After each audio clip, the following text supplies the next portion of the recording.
എന്നാണ് ഈ അഭിനയത്തിന്റെ ഈ ഭ്രാന്ത് മൂത്ത്? സാർ, എൻ്റെ ലൈഫ് സത്യം പറഞ്ഞ ഒരു മാജിക് പോലാണ്. മാജിക്. ചെറുപ്പം മുതലേ എനിക്ക് അഭിനയം ഭയങ്കര ഇഷ്ടമായിരുന്നു. എത്ര വയസ്സ് മുതൽ? അത് സ്കൂളിൽ പഠിക്കുമ്പോൾ, ഫസ്റ്റ് സ്റ്റാൻഡേർഡ്, സെക്കൻഡ് സ്റ്റാൻഡേർഡ്. ഒരുപാട് നാളായല്ലോ. അതന്നെ. പക്ഷെ ഒരിക്കലും അതിനുവേണ്ടി ഞാൻ ശ്രമിച്ചിട്ടില്ല. അതേത് വർഷമായിരുന്നു? വർഷമൊന്നും ഓർമ്മയില്ല. ഞാൻ സ്കൂളിൽ പഠിക്കുമ്പോൾ 1ലും 2ലും ഒക്കെ പഠിക്കുമ്പോഴായിരുന്നു. അപ്പോൾ ഉദ്ദേശം ഒരു 2000-ലായിരിക്കും. ആ ഒരു ടൈമൊക്കെ. 2000 ആണോ അതോ 1998 ആണോ? അല്ല, 2000.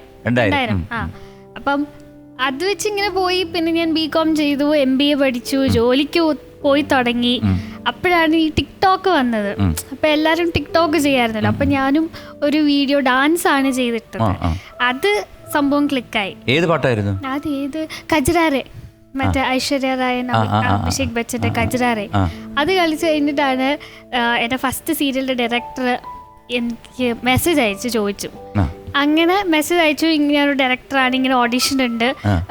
അപ്പൊ ഞാനും അച്ഛനും കൂടെ ഓഡിഷന് പോയി, സെലക്ട് ആയി. അങ്ങനെയാണ് പിന്നെ അത് ഇവിടെ ചൈത്രം, നമ്മുടെ ട്രിവാൻഡ്രത്ത് തന്നെ.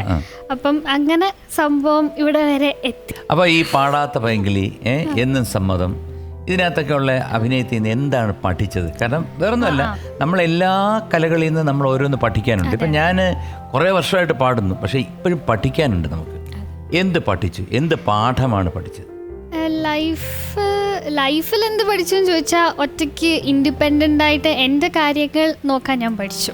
അതാണ് ഫസ്റ്റ് തിങ്. ശരി. പിന്നെ അഭിനയത്തിൽ ഇനിയും പഠിക്കാനുണ്ട്, എങ്ങും എത്തിയിട്ടില്ല. ഞാനപ്പം ഇപ്പം എന്ത് ടൈപ്പ് ഓഫ് ക്യാരക്ടറാണ് ഈ പാടാത്ത പൈങ്കിളിയിൽ? പാടാത്ത പൈങ്കിളി ഐ തിങ്ക് എൻ്റെ ലൈഫിൽ കിട്ടിയ ഏറ്റവും വലിയൊരു അനുഗ്രഹമാണ്. സ്റ്റാർട്ടിങ് പോസിറ്റീവ് ആയിരുന്നു, പിന്നെ നെഗറ്റീവായി, പിന്നെ ഇപ്പോൾ വീണ്ടും പോസിറ്റീവാണ്. അങ്ങനെ പല ഷെയ്ഡിലൂടെ കടന്നു പോകുന്നൊരു ക്യാരക്ടറാണ്. അതിനകത്ത് നായകൻ്റെ പേരെന്തായിരുന്നു? സൂരജ്. പുള്ളിയായിട്ട് എന്തെങ്കിലും? അല്ലേ, പുള്ളിനെ തേച്ചിട്ട് പോയി. എന്നിട്ട് അവിടെ ആയിരുന്നല്ലേ? സീരിയലായിരുന്നു. ഇവിടെ നിങ്ങളാരും അങ്ങനല്ല കേട്ടോ, ജീവിതത്തിലല്ല. കാരണം ജീവിതത്തിലല്ല, അത് സീരിയലിലായിരുന്നു അല്ലേ? അതെ. അപ്പൊ അങ്ങനെ തേച്ചിട്ട് പോയി. അങ്ങനെ ഒരുപാട് അനുഭവങ്ങളുണ്ട്. അപ്പൊ ജീവിതം പഠിച്ചു അല്ലേ? ജീവിതം പഠിച്ചു. അതെ. ഈ കോളേജിലെ ഒരു ഹാഫ് ഡേ സസ്പെൻഷൻ കിട്ടിയല്ലോ. അതെങ്ങാണ് എൻ്റെ കോളേജിൽ ആൾക്കാർ കാണുമ്പോൾ എന്നെ ഓടിക്കും. എന്താ സംഭവം?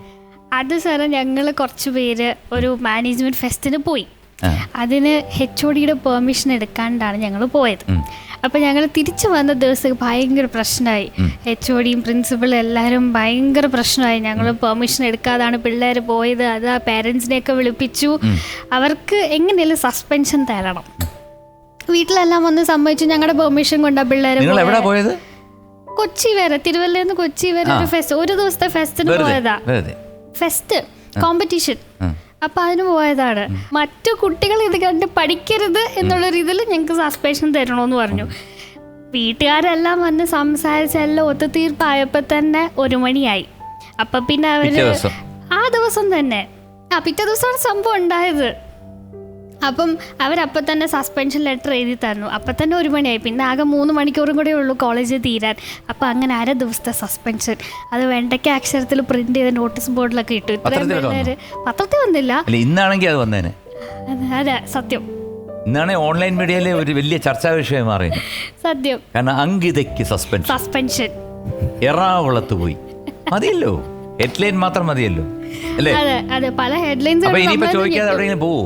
ഇല്ല, ചോദിക്കാതെ എവിടെ പോവാറില്ല. അമ്മയുടെ അടുത്തും അച്ഛൻ്റെ അടുത്തും ചോദിച്ചിട്ട് നല്ല കുട്ടിയായിട്ട് ഓരോ എന്താണ് ഫെസ്റ്റിനൊക്കെ അല്ലാതെ പോയിട്ടില്ല. അപ്പൊ എന്തായാലും 1/2 ദിവസത്തെ സസ്പെൻഷൻ കൊണ്ട് ഒരു പാഠം പഠിച്ചു. Very good. പറഞ്ഞ കാര്യം കറക്റ്റാണ്. പിന്നെ ഈ കലാപരമായിട്ട് ഈ ഡാൻസ്, ഈ പാട്ട്, ഇതല്ലാതെ വേറെന്തൊക്കെ അറിയാം? പാട്ടില്ല കേട്ടോ. പാട്ട് പാടാൻ ഞാൻ പറഞ്ഞില്ലേ, പാടാത്ത പൈങ്കിളിയെ പാടിക്കാതെ വിടൂല്ല എന്ന് ഞാൻ പറഞ്ഞില്ലേ. പാടാത്ത പൈങ്കിളി നിങ്ങൾക്കായി ഇതാ ഒരു മനോഹരമായ ഗാനം. അപ്പം ഞാൻ തുടങ്ങാം. ഞാൻ വൈറലാവും സർ, പ്ലീസ്. അങ്ങനെ ആവണമല്ലോ.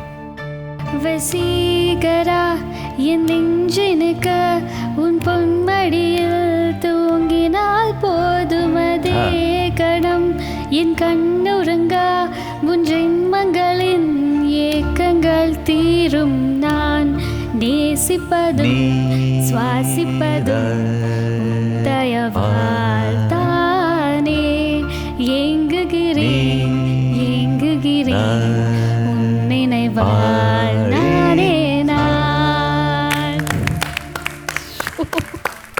അങ്കിത ഈ പാടാത്ത പൈങ്കിളി അല്ല കേട്ടാ, പാടുന്ന പൈങ്കിളിയാണ്. സാറിന് മുമ്പ് വെച്ച് പാടാൻ പറ്റുന്ന നന്നായിരുന്നു അങ്കിത, നന്നായിരുന്നു. Thank you.